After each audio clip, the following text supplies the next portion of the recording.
I'm Rob. This is Lizzy. Beverages, tomato, check. Good. Check. Tomatoes. Yes, from Rotten Tomatoes. They gave that to you? Gave this to us. Yes. I've been utilizing it. Stressful moments. Cleaning up, cleaning Yeah. up. It doesn't look that rotten. It's pretty healthy. Oh, you're right. You know what? Fresh tomato is what you got. That's what you want. You want to be fresh. Fresh. Fresh. It says rotten. So I guess we'll go ahead and get started. Let's dive in. Let's tell us what about this concept of the sidekick, where it came from, and where you're going with this. Well, the idea came, I was thinking about, actually, like I turned 40, and I had this realization, this midlife crisis realization, that if I gave up acting, which I've been doing for 20 years, and I went to school for it before that, like I wouldn't be qualified to do anything else. Like there's nothing else I could really do. It was too late for me. Like I couldn't go back to school, and it was just too late for me. I'm too old, and it's we've got young whippersnappers, and so I started thinking about the superhero sidekick, where I've always been identified with anyway, because I've always been a little guy. My brother's like super tall. I've always been like the little brother, And I started thinking, what happens to the sidekick when he loses his job? And so I wrote this script about a sidekick who gets fired when he turns 40. He's like lost his step. He just can't keep up anymore. And he's got no real skills other than being able to say like, look out, get in, here, catch. And so anyway, I wrote it, and it's this 30-minute featurette that we made, and I asked all my good friends to be in it, and everybody stepped up, and we just have this dream cast, and now we're premiering it here. And from here, it's kind of a launch pad for the show, which could become a series. So you're the main aging sidekick. I'm the aging sidekick. Okay, and what is Lizzy playing? Lizzy? Well, I'm far from 40. Let's get that. I mean, I feel like my life is all really ahead of me. That explanation made me sad. That being said, All of that being said, I'm happy that we could have all showed up to help him with this clearly very therapeutic personal Indeed. project. yes. Yeah, I've known Robbie for 10 years or something. Longer. 11 years? Longer. I mean, probably 12 years. I think no more than 12 years. Is that when we max out? No, I think She's not going to 40. We were 20 when we met, so yeah, I guess Yeah. so, 11 or 12 years.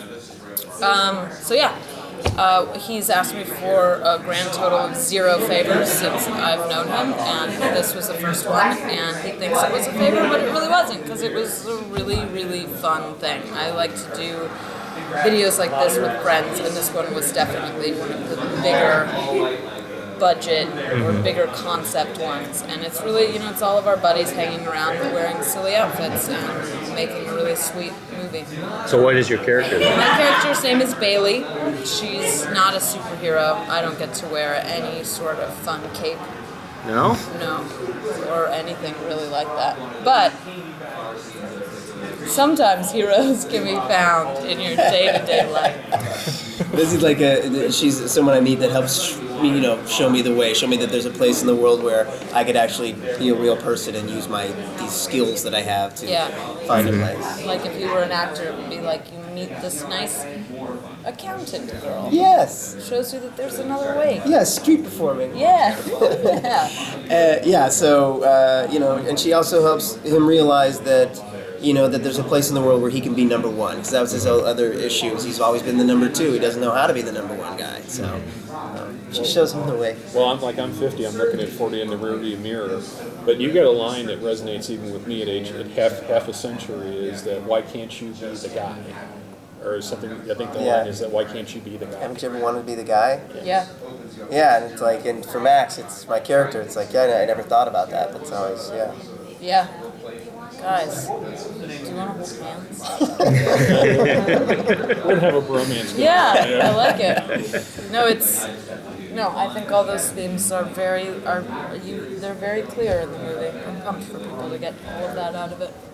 Yeah, it's cool. And it's a sweet sort of relationship that they develop, and she's sort of the first person that helps him realize that he's, And it's, all this is wrapped in a comedy setting. I mean, That's right. That's kind of the heart and soul of it. But there's a lot of comedy. We've got some great people, some great comedians in this movie.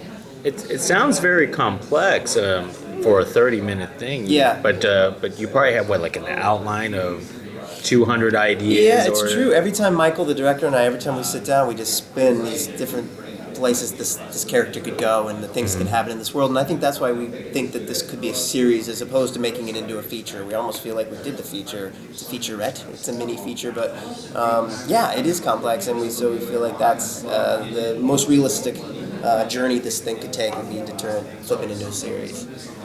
Do you have a preference of the route you would like to go? I mean, is it edgy enough comedy that you would need like a Showtime or an HBO, or could you, a Comedy Central or sometimes on FX? cable? Yeah, I mean, I think Comedy Central would be a great home for it, or even the sort of Adult Swim, model. The Burning Love model, I think, is a good one. So yeah, I mean, deep in cable now, they're doing some edgy stuff, some really quirky stuff, and I think that's FX has their own comedy network now, FXX, and those all make sense, as well as Yahoo, Hulu, some of those too. They're doing some great content now. So yeah, I think we have a lot of options in those categories. Did you have Lizzy in mind when you wrote her role? Absolutely. It's funny. Like I went up. wants to say that. No, it's true. You wanted Zoe Deschanel. I couldn't get Zoe. My first call was to Zoe, and when I realized I didn't have her phone number, no, I did. In fact, the cool thing about this is for a number of these people, I had these choices in mind, and I just, I'm not a good salesman. Like, I'm good at acting, I'm not good at producing, and I've learned a lot in doing this. And so, I'm going to a friend and being like, hey, is this something you'd want to do? You're putting yourself out there, But I kind of went for it with this, and I kind of went to all my first choices, and, a lot of them were able to do it. It was great. Like, a lot of the people that I got, Aaron Holtz, Jordan Peele, Lizzy, they were all people that I wanted to do it, that I wrote it for. So yeah, that was great. And then shooting it with her, with these words that I wrote for her intended to say, was a pretty great experience. Well, I want to see the outtakes of you and Ron. Oh yeah. I want to see the gag reel. Yeah, That was I want to see the gag Ron. reel, too. Ron is amazing. We're talking about Ron Livingston, who plays the captain who fires me, my boss, and he's amazing in this. He's really understated and just hilarious. But yeah, that scene was one of my favorites where he fires me. Yeah. He's great. Yeah, I say, but we're the captain and Max, and he says, we're just the captain now. So yeah. He's got a good chin, that Livingston. Great superhero chin. Yeah, he really does. Yeah, it's He's made for it. He's kind of ageless, He is.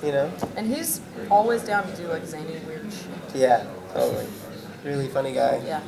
Someone described this as Office Space for superheroes. And I was like, okay. You'll take Yeah, if that. you pitch to Ron Livingston, it has to be Office Space for For some things. It's the only way he'll sign up. Yeah, I don't need you anymore. I need you to leave.